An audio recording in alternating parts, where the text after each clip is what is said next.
सभी का अनादि अनंतम पर। आज हम भगवद गीता के अध्याय 12वें के श्लोक 11 से पठन करेंगे। ओम श्री गणेशाय नमः। श्री गुरुभ्यो नमः। गुरुचरणारविंदाभ्यां नमः। नमो नमः श्री गुरुपादुकाभ्यां। श्री कृष्ण कृष्ण कृष्ण अच्युतानंत गोविंद कृष्णाय वासुदेवाय देवकी नंदनाय च नंदगोपकुमाराय गोविंदाय नमो नमः। श्री राधा कृष्णाय नमो नमः।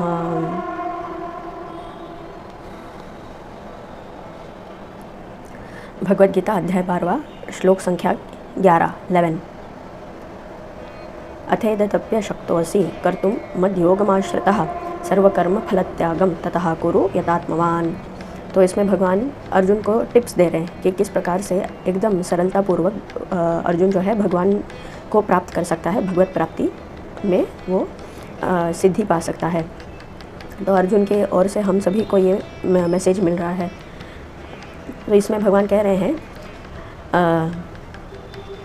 अतः एतदपि अशक्तोऽसि कर्तुम। तो अगर अथ तो इस प्रकार से अगर तुम एतदपि अशक्तोऽसि कर्तुम, ये भी अगर तुम ना कर सको तो क्या ना कर सको तो पिछले श्लोक 10 में भगवान ने बताया था कि अगर अभ्यास नहीं कर सकते तो सभी कर्म जो है मुझे समर्पित कर दो। तो इस श्लोक में भगवान कह रहे हैं सपोज़ अगर ये भी नहीं कर सके कि तुम अपने सभी कर्मों को मुझे समर्पित कर देना, ये भी अगर तुम्हारे लिए पॉसिबल नहीं है, शक्य नहीं है, तो क्या करना चाहिए। अथ एतदपि अशक्तोऽसि कर्तुम मद योगमाश्रितः, मेरे योग में, मेरे ध्यान योग में रहते हुए सभी कर्मों को मुझ में समर्पित कर दो। अगर ये भी ना कर सको तो क्या उसका क्या परिहार है या उसका क्या एक तोड़ है। सर्वकर्म फलत्यागम ततः कुरु यतात्मवान। तो अगर सभी कर्मों को मुझ में समर्पित ना भी कर सको तो क्या करो, सर्वकर्म फलत्यागम, सभी कर्मों के जो फल है उस फल को त्याग कर दो। कर्म फलत्यागम ततः कुरु, तथा तब उसके बाद क्या करो, ततः कुरु कर दो यतात्मवान। तो अपनी आत्मा का ध्यान रखते हुए कि आत्मा जो है अजर है, अमर है, और जिस प्रकार से आकाश हर जगह में व्याप्त है, सभी के भीतर से होते हुए बाहर भी है, उपस्थित है, उसी प्रकार से भगवान भी सभी के भीतर भी उपस्थित होते हुए बाहर भी उपस्थित हैं, और यही ब्रह्म है। इस प्रकार से अपनी आत्मा का ध्यान करते हुए सभी कर्म के फल को त्याग कर दो। अब ये कर्म के फल को त्याग कर देना क्या है, क्या कोई फ्रूट मैंगो लेके आकर उसे दे देना किसी और को, या फिर हाथ में जल लेकर के छोड़ देना कि मैं ये कर्म को त्याग देता हूँ या त्याग देती हूँ, ये मेरे लिए नहीं है। एग्जैक्टली करना क्या है प्रैक्टिकली हमारे लाइफ में, तो करना ये है, हमें समझना ये है कि चाहे हम कोई भी कार्य करें, कार्य का केवल 2 ही फल होता है, एक सत्फल और एक दुष्फल। यानी एक पाप है और एक पुण्य है, केवल ये 2 ही फल है किसी भी कर्म के। तो ये 2 ही डिस्टिंक्शंस हैं। तो ये दोनों ही, ये जो है हमको लगे ना, बस इसके लिए कुछ करना है। क्या करना है, हमें ये जान लेना है कि आकाशवत हमारी जो आत्मा है वो आकाशवत है। जिस प्रकार आकाश में हमारी आत्मा में कोई भी कर्म लिप्त नहीं होता। जितने भी कर्म हैं वो प्रकृति के गुणों के द्वारा किए जाते हैं। तो हमें इसमें प्रकृति में और हमारी आत्मा में अंतर समझ करके हमें उस कर्म के फल को और उस कर्म को प्रकृति को ही सौंप देना है। जैसे प्रकृति ने किया है तो ये फल भी प्रकृति ही भोगेगी, मैं भोगता नहीं हूँ। इस प्रकार से समझ लेना, यही असली कर्म का त्याग, कर्म के फल का त्याग है। तो चाहे वो पुण्य कर्म हो चाहे वो पाप कर्म हो, उन दोनों के जो फल हैं वो आत्मा में लिप्त नहीं होते। इसको किस प्रकार समझा जाए, उदाहरण के तौर पर हम होली खेलते हैं, तो होली में बहुत से रंग जो है वो बिखेरते हैं। तो एक रंग, दूसरा रंग, तीसरा रंग, चौथा रंग, और ये सारे रंग आपस में मिलते भी हैं और मिल करके कोई अन्य रंग भी उत्पत्ति कर देते हैं। परंतु जैसे ही हम जितने भी रंग हम भले आकाश में ऐसे उछालें, लेकिन आकाश को वो लगता नहीं, वो रंग नहीं लगता। तो धरती पर गिरता है, पेड़ों पर गिरता है, कहीं और पानी में गिरता है, पानी भी रंगीन हो जाता है, लेकिन आकाश एक ऐसा है, तत्व है जो निर्लिप्त रहता है, उसमें रंग नहीं चढ़ता। उसी प्रकार से आत्मा जो है, आत्मा निर्लिप्त रहती है। हम चाहे कोई भी चाहे कितने भी कर्म कर ले और वो कर्म जो है किसी भी प्रकार का ही क्यों ना हो, सत्कर्म हो, दुष्कर्म हो या कुछ भी हो, लेकिन आत्मा जो है वो हमेशा निर्लिप्त ही रहती है।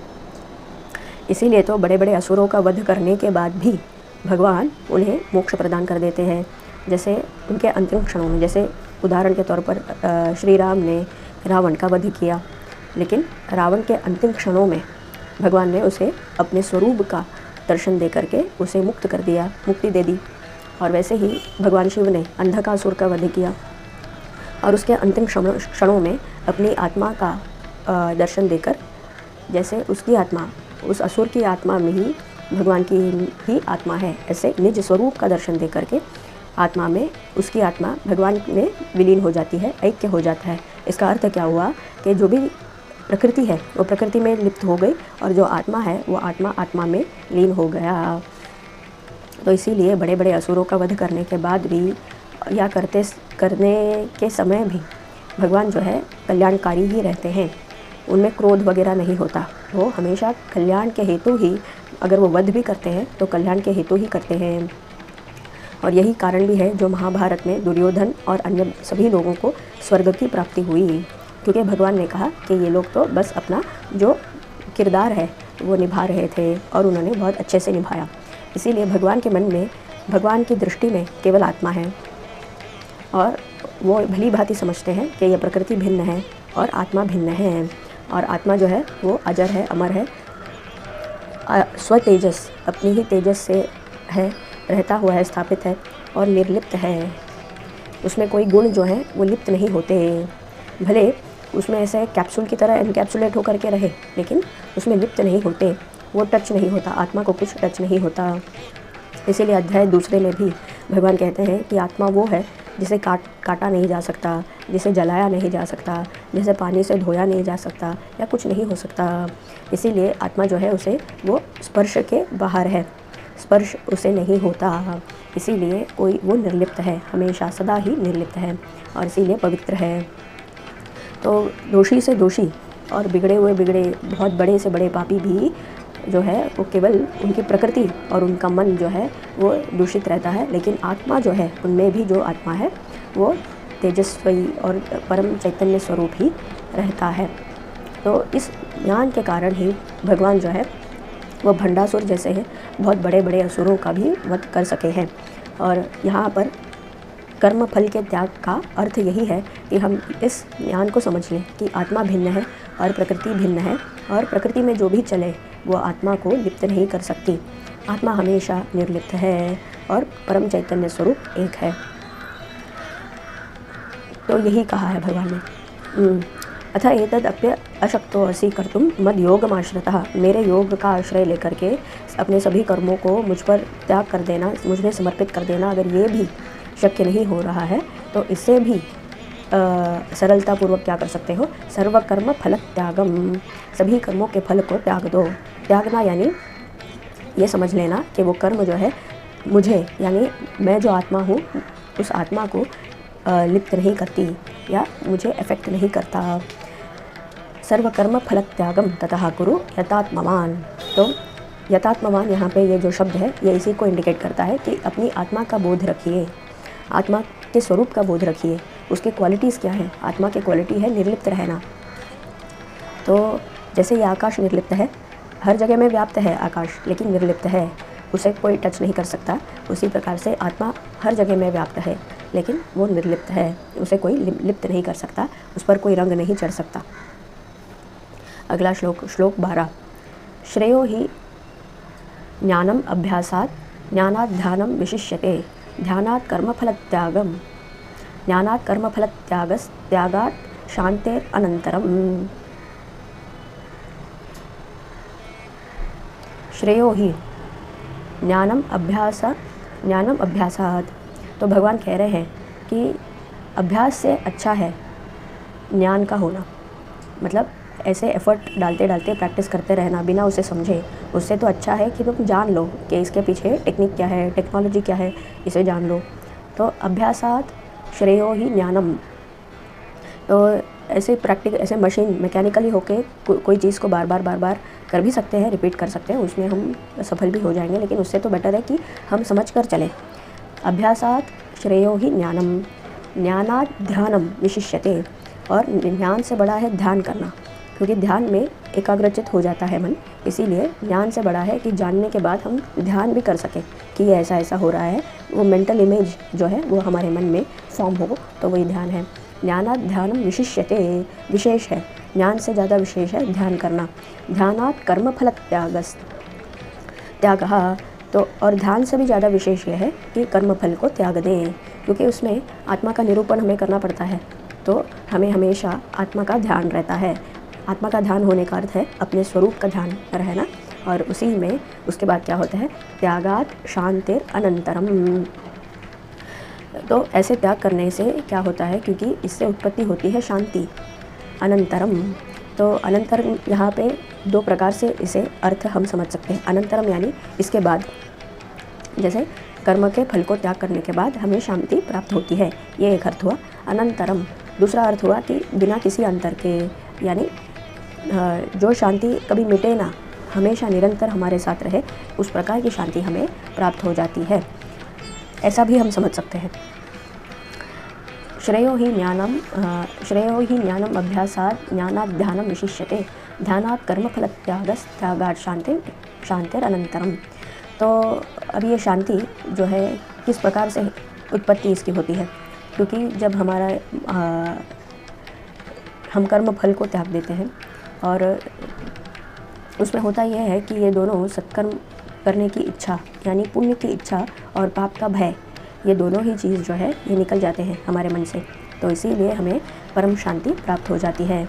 तो इस शांति का अर्थ क्या हुआ कि एक क्षण के लिए नहीं, हमेशा के लिए हमारे मन में ये भाव बैठ जाता है कि, और हमेशा के लिए ऐसे वो प्लेटो जो है ना, वो प्लेटफॉर्म ऐसे बना करके चलता है, उसमें कोई फ्लक्चुएशंस नहीं आते, फिर हमारा मन जो है ऐसे स्टेबलाइज हो जाता है एक सीधे लाइन की तरह। फिर उसमें फ्लक्चुएशंस ऊपर या नीचे ये सब फ्लक्चुएशंस नहीं आती, वेव्स नहीं आते। तो ऐसे स्टेबल जो एक स्टेट ऑफ माइंड है, उसी को शांति यहाँ पे कहा गया है, शांति अनंतरम। अगले श्लोक, इसमें 2 श्लोक एक साथ है, तो 4 पंक्तियाँ आती हैं। श्लोक नंबर 13 और 14, 13 and 14। अद्वेष्टा सर्वभूतानां मैत्रः करुण एव च, निर्ममो निरहंकारः समदुःखसुख क्षमी, संतुष्टः सततं योगी यतात्मा दृढ़निश्चयः, मय्यार्पित मनोबुद्धिर्यो मद्भक्तः समे प्रियः। इसमें भगवान बता रहे हैं कि इस प्रकार के भक्त जो है वो भगवान को प्रिय हैं। अद्वेष्टा सर्वभूतानां, तो जितने भी जीव जंतु हैं सभी के लिए मन में कोई द्वेष भावना ना हो। अद्वेष्टा, जिसके मन में सबके प्रति करुणा हो, प्रेम हो, द्वेष ना हो। द्वेष क्या है जी, निंदा का भाव रहना, या ये तो तुच्छ है, इसमें क्या ऐसा है, या फिर ये तो बहुत ख़राब है, ऐसे या अनफ्रेंडलीनेस, अमित्रता का भाव, यही अद्वेष है, यही द्वेष है। तो अद्वेष्टा सर्वभूतानां, तो केवल हमारे जान पहचानने वालों के लिए नहीं, या जो हमारे लिए प्रिय है वो सिर्फ उनके लिए नहीं, जितने भी भूत हैं, सर्वभूतानां, जितने भी क्रीचर्स हैं, पेड़ हो, पशु हो, प्राणी हो, लता हो, फिर पत्थर हो, या हिमालय हो, या कोई पर्वत हो, या नदी हो, सभी जो है ये सर्वभूतानां, उन सब के लिए मन में कोई द्वेष की भावना ना हो। मैत्रः करुण एव च, और कौन सी भावना होनी चाहिए, मित्रता की भावना होनी चाहिए, करुणा की भावना होनी चाहिए। अभी इसमें एक और सवाल हमारे मन में उठता है कि जब हम मित्रता की बात कर रहे हैं, करुणा की बात कर रहे हैं, बिना द्वेष के रहने की बात कर रहे हैं, तो क्या हम टेररिज्म, कोई पाकिस्तान आके हम पर हमला कर दे, या अफ़गानिस्तान वाले आ जाएं, तो क्या हम हाथ पे हाथ धरे बैठे रहें, उनके सिर को सहलाते रहे, क्या हम ऐसे करते रहें? तो इसका उत्तर ये है कि नहीं, लड़ना तो हमें है, लेकिन मन में भावना जो है वो वैरी भावना होते हुए मित्रता की भावना हमें रखनी चाहिए।